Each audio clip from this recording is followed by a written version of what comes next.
Ya, syukur alhamdulillah. Saya masih diberi kesempatan untuk menyapa semuanya ya. Semangat pagi Digis. Assalamualaikum warahmatullahi wabarakatuh. Saya berharap semoga semuanya tetap semangat, terutama di pagi hari ini ya. Apa ya, semangat itu satu kata sederhana yang sangat sulit diterapkan tiap hari.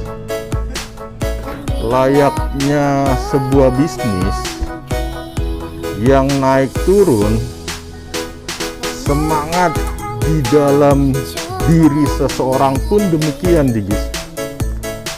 Kadang ada semangat yang menggebu-gebu, tapi suatu saat bisa saja melempem, Digis.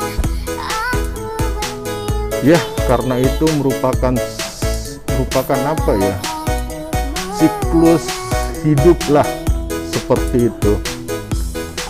Banyak juga orang di sekitaran kita itu kurang memiliki semangat dan kurang percaya diri, Digis, untuk mengerjakan hal-hal yang lebih baik, misalnya lebih banyak dan lebih menantang tentunya.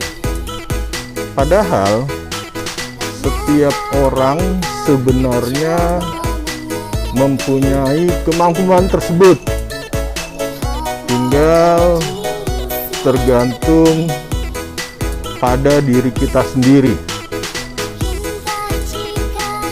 Jadi pesan saya, jangan lupa semangat selalu ya Digis, karena itu penting adanya. Kita kembali ke saat ini. Jadi saat ini itu di dalam mempertahankan bisnis di masa pandemi ya, dibutuhkan suatu strategi baru ya, yang sesuai dengan kebutuhan pasar yang berubah-ubah. Ya, kita akui sudah hampir 2 tahun terakhir ini itu tentunya menjadi tahun yang berbeda dan sangat cukup berat bagi kita semua, Digis. Tak hanya berdampak pada kesehatan virus corona tersebut, juga memberikan dampak pada banyak aspek kehidupan, termasuk di sektor bisnis, apakah bisnis makro ataupun bisnis mikro.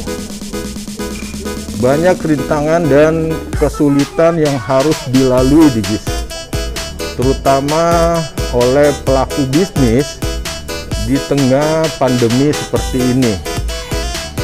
Kita lihat dari sudut pandang lain, rintangan dan kesulitan yang dilewati tentunya dapat menjadi pelajaran dan wawasan yang dapat menciptakan suatu peluang baru.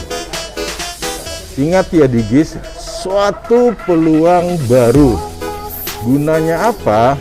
Gunanya untuk mempertahankan bisnis, baik itu bisnis perusahaan kita, Digis, ataupun bisnis kita sendiri.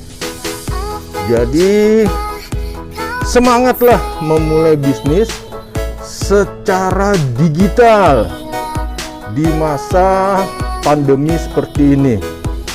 Oke, lanjut pembahasan kemarin ya, mengenai tetapkan terlebih dahulu pangsa pasar dari produk kita. Sebagai apa, Digis? Sebagai fondasi dalam memulai digital marketing di media sosial. Maka kita lanjutkan langkah yang akan kita tempuh adalah memperluas jangkauan audiens. Nah, kita tentunya bertanya, sementara audiens itu apa sih? Kalau dilihat, audiens adalah orang yang berkomunikasi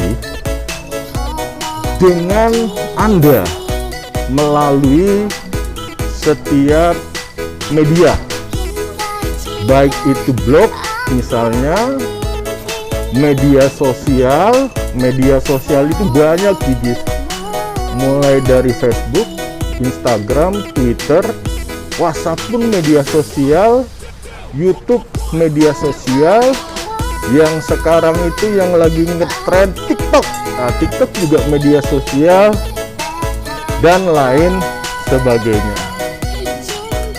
Nah, setelah Anda memiliki gambaran yang jelas tentang siapa audiens kita, selanjutnya Anda perlu meninjau kembali perencanaan promosi untuk produk Anda di media sosial itu sendiri.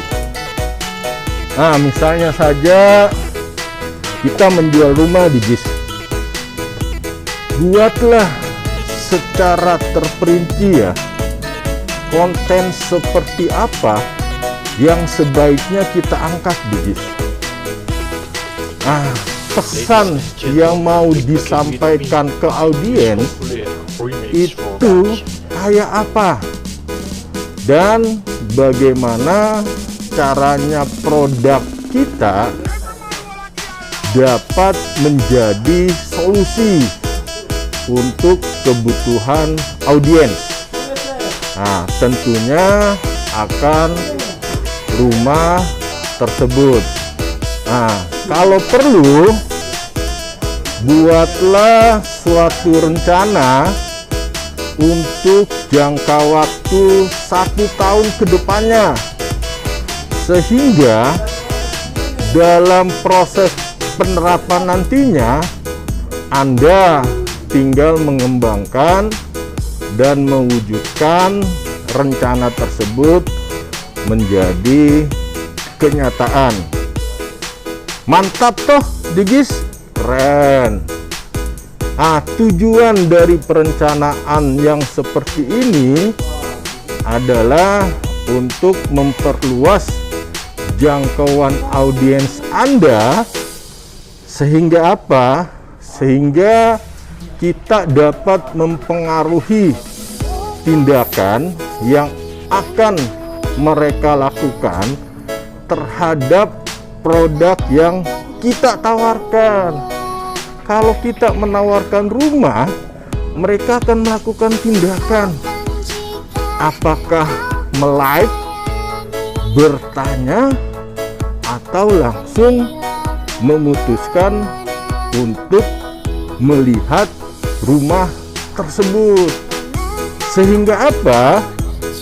Sehingga interaksi antara kita dengan audiens itu terjalin digis, dan itu harus kita bangun seperti itu. Oke, besok-besok kita akan lanjut lagi pembahasan ya, mengenai yang saya sudah bilang tadi, membangun hubungan dengan audiens kita ya. Iya, audiens kita secara berkesinambungan. Itu mantap digis. Akhir kata, intinya kita mesti harus benar-benar paham mengenai target audiens yang disasar. Supaya apa? supaya bisa menjadi potensial buyer. Dan yang terpenting di GIS, kita harus bisa selalu melakukan interaksi dari insight data audiens yang sudah kita peroleh. Kita akan mendapatkan database tersebut. Itu yang kita bangun untuk produk kita di GIS. Itu aja sharing saya ini hari. Semangat pagi. Assalamualaikum warahmatullahi wabarakatuh.